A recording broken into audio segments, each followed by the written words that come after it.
ឲ្យប្រពន្ធស៊ីសៀងឲ្យស្រីនាងស៊ីដល់សុបឲ្យតែប្រលប់ខ្ញុំនេះមិនចេះនៅផ្ទះ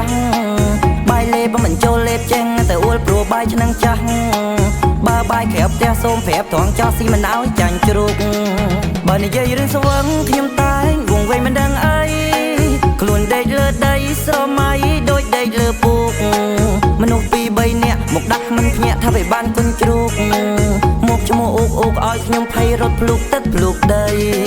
មិនរត់ខ្លាចជ្រូកប៉ុន្តែខ្ញុំខ្លាចរឿងមួយយ៉ាងស្រវឹងដូចចងាងខ្លាចណាស់ឡានលោកកាន់ដីខ្ញុំខឹងខ្លាំងពេកស្ទុះវឹងទៅផ្ទះមុខជ្រូកបីដៃថ្ងៃនេះហេងអីម្ចាស់ជ្រូកដាក់ដៃចូលប៉ងប៉ាលេងម៉ែក្មេកអើក្មេកមកតាមសួរខ្ញុំដល់ប៉ងម៉ែសួរត្រង់ចោះកូនប្រុសកូនខុសរឿងអីខ្ញុំចូលបានចិត្តខំប្រឹងចំទឹកស្រែកយកមកនាលដីកូនមានតែខុសអីផ្ទះជ្រូកបីដៃព្រោះជ្រូកវាឆ្លើយអីលើទុកធំប្រពន្ធមិនឲ្យចូលផ្ទះលើកដៃសំពះម៉ែក្មេកគាត់ធ្វើប្រងើយ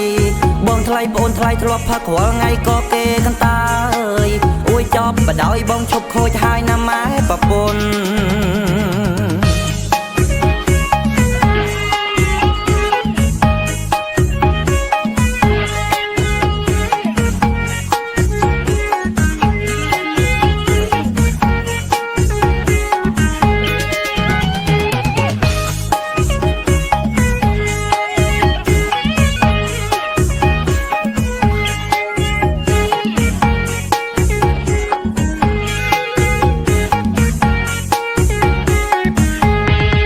ឲ្យប្រពន្ធស៊ីសៀងឲ្យស្រីនាងស៊ីដល់សុប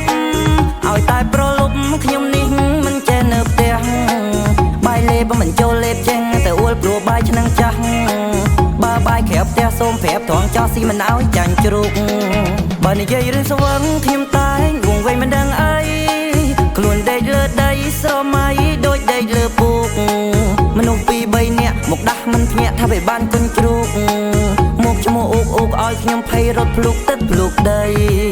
មិនរត់ខ្លាចជ្រូកប៉ុន្តែខ្ញុំខ្លាចរឿងមួយយ៉ាងស្រវឹងដូចចងាងខ្លាចណាស់ឡានលោកកាន់ដីខ្ញុំខឹងខ្លាំងពេកស្ទុះវឹងទៅផ្ទះមុខជ្រូកបីដៃថ្ងៃនេះហេងអីម្ចាស់ជ្រូកដាក់ដៃចូលប៉ងប៉ាលេងម៉ែក្មេកអើក្មេកមកតាមសួរខ្ញុំដល់ប៉ងម៉ែសួរត្រង់ចោះកូនប្រុសកូនខុសរឿងអីខ្ញុំចូលបានចិត្តខំប្រឹងចំទឹកស្រែកយកមកនាលដីកូនមានតែខុសអីផ្ទះជ្រូកបីដៃព្រោះជ្រូកវាឆ្លើយអីលើទុកធំប្រពន្ធមិនឲ្យចូលផ្ទះ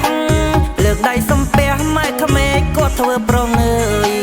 បងថ្លៃប្អូនថ្លៃធ្លាប់ផឹករាល់ថ្ងៃក៏គេកន្តាអើយអួយចប់បដ ாய் បងឈប់ខូចហើយណាម៉ែប្រពន្ធ